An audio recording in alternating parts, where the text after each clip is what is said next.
Hello, welcome back. Today I want to show you how to do sublimated coasters.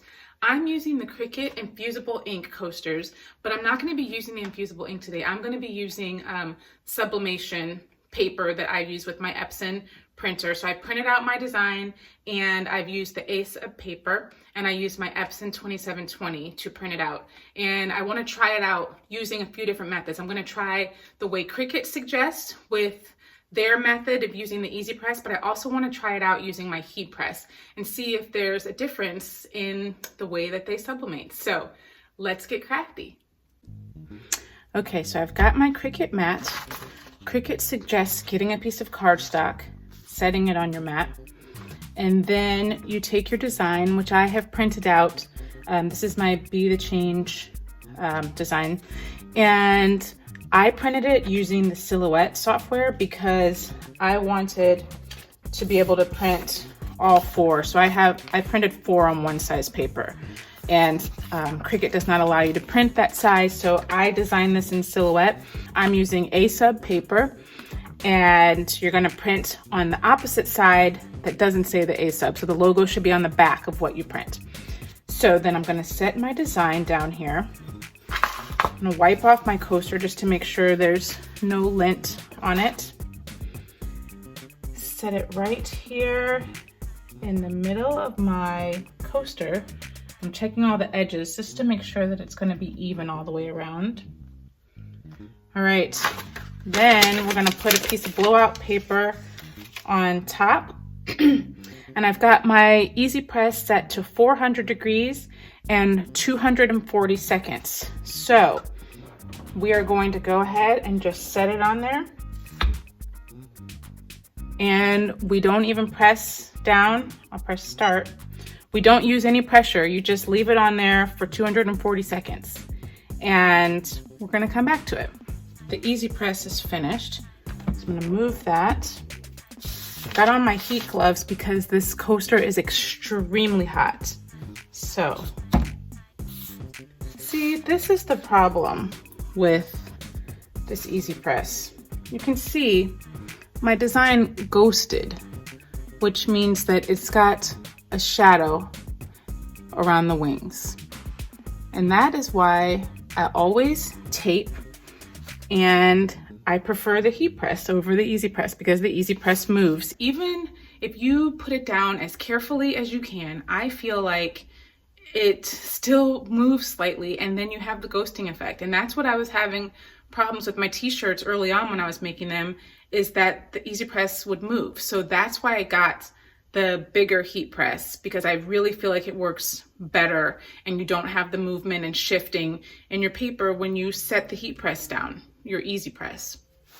So that's our first try. So let's see what happens when we use the heat press. All right, so I've got my other coaster. I'm gonna wipe it off just to make sure there's no lint. I've got my design here, and I'm gonna press, this is the glossy side of the coaster, and this is the matted side. So you're putting the glossy side and attaching that to your sublimation paper. I'm going to put some tape on it. I didn't use tape the last time because Cricut didn't say that you needed to use tape. So that's why I said I'm trying out these different methods to see which one works the best. All right, and I'm also gonna be doing 2 different methods of using the heat press. So one, I'm gonna put the coaster side facing down, like Cricut suggests. And then the other one, I'm going to do with the paper facing up, closest to the heat press, because that's how I would normally heat press. So tape both of these down, and then we'll just see which method works the best. Okay, this time I'm going to do the same settings that Cricut said. I'm going to put down my butcher paper to protect the heat press from the ink if it bleeds out on here. I've got the shiny side down attached to my paper. I'm going to set the paper down so that the paper is facing my butcher paper. Okay, I'll put my piece of butcher paper on top and set it down. I normally have it at 400, so I kept that the same because Cricut said 400. I normally have it set to 45 seconds, so I changed it to the 240 seconds. And we're going to see if that setting works. So those are Cricut's recommended settings. And I also had to change the pressure on my heat press because normally it's got a lot less pressure because I'm normally doing shirts and puzzles, but this was a lot thicker than a shirt, so I had to change the pressure on the heat press. So let's see what happens with that. We're gonna see if Cricut's heat press settings work for my heat press.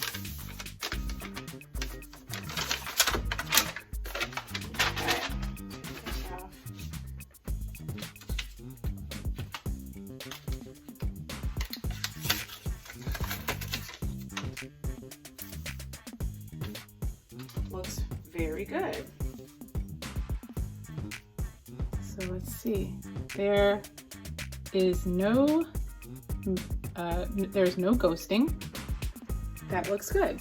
So Cricut's settings do work for the heat press. Okay, so now I want to test it out using the heat press settings that I normally use. So I'll put my butcher paper down. I've got my design. And what I normally do is place the design facing up so that it's closest to the heat press. Then I put the butcher paper on top. So this is different than Cricut setting because they said to place it facing down. So I'm gonna see how I normally would make it.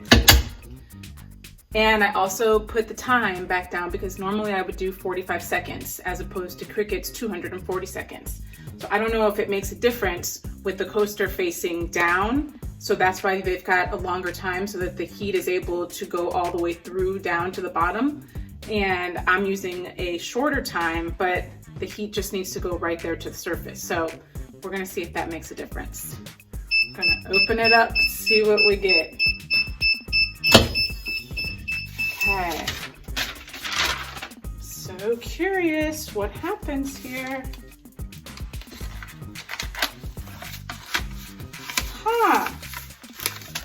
All right, my friends,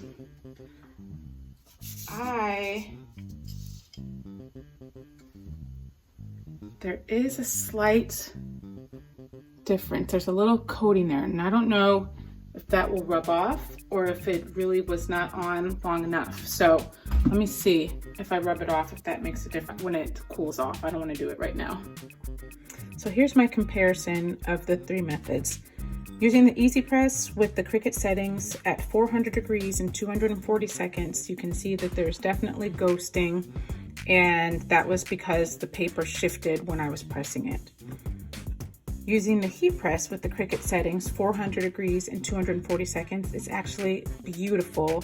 The image is crisp, clear, bright, and I love this method. Using the heat press with my usual settings, 400 degrees and 45 seconds, you can see that there's a little bit of a film, and I think that's because there just wasn't enough time for the image to adhere to the paper. So I think the longer time would be better. So the clear winner of these methods is using the heat press with the Cricut settings, 400 degrees and 240 seconds.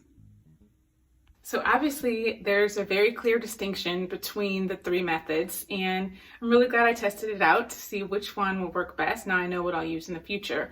I hope that you enjoyed this. If you did, don't forget to give that thumbs up and subscribe and turn on those notifications so you can stay up to date with the Crafty Brick.